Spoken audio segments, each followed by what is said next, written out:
à votre suite, Maître Fru John Nsoh, vous venez de suivre les propos de Paul Biya sur sa perception de la gestion de la crise anglophone.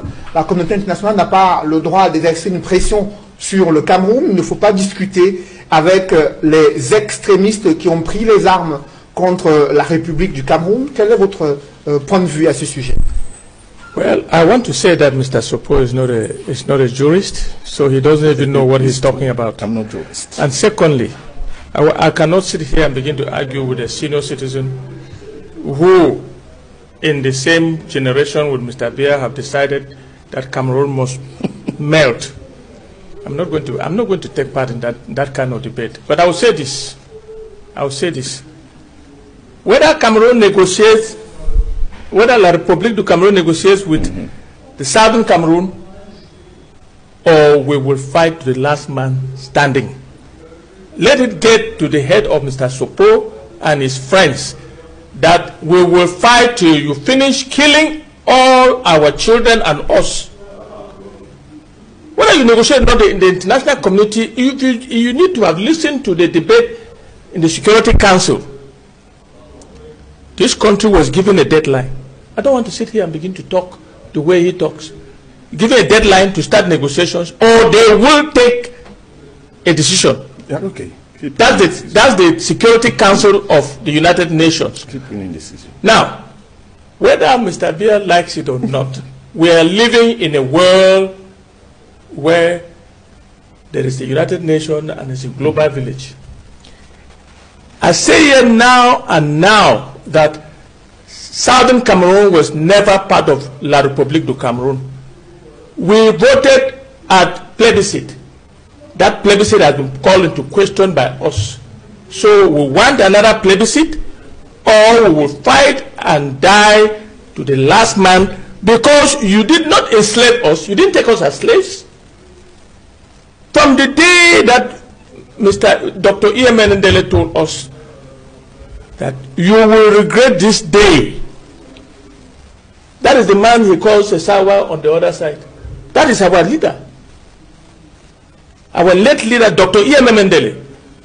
If he is a reader, if he reads history, he would have read about Dr. Emmanuel. He was a leader of the opposition who did not want us to come here. But, you know, for some reason or the other, Poncha did not listen. And look at where we are, marginalized, treated like second-class citizens, shot and killed villages, more than 215 villages already burned down.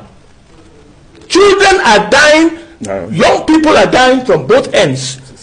They are not only dying in the population of the north. Let me finish. You give me the same time. Give me the same time. Permettre de poursuivre. Give me the same time. Le chef de l'État a dit le 31 décembre que sa préoccupation majeure reste la crise anglophone et il reste engagé à poursuivre le dialogue avec les personnes de bonne volonté pour résoudre la crise. Et cela démontre que Paul Biya, chef de l'État, est prêt à poursuivre ce dialogue selon ses propres termes et à pouvoir mettre en œuvre des mesures pour apaiser les tensions dans ces régions. Let me answer that. I don't know how Cameroonians are. This guy wrote a speech that the Garbonese diplomat read in English. This guy has gone and done his own translation that he thinks and comes and reads all the preamble. Did you listen to the speech of the Gabonese diplomat in English? Was it in French? No, it was in English. Secondly, let me answer your question. I'm surprised. Mr. Paul Biya said. C'était bilingue. Merci. Un discours bilingue. Merci. Vous voyez que... Allez-y. Permettez qu'il aille jusqu'au bout et réagir. Mr. Paul Biya said that he would continue dialogue with Cameroonians of goodwill. Where was that dialogue started? We are sitting here on this table. Let somebody tell me when Mr. Biya ever started dialogue on this matter, that he will perceive it. He started with whom? Well, we are being regulated by the world. The world is watching us on this table.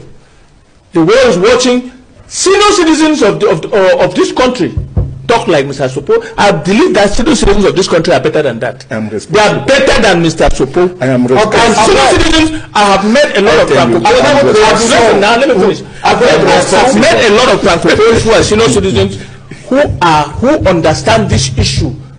Who would want a dialogue? Who would want us to sit down as children of this country and talk?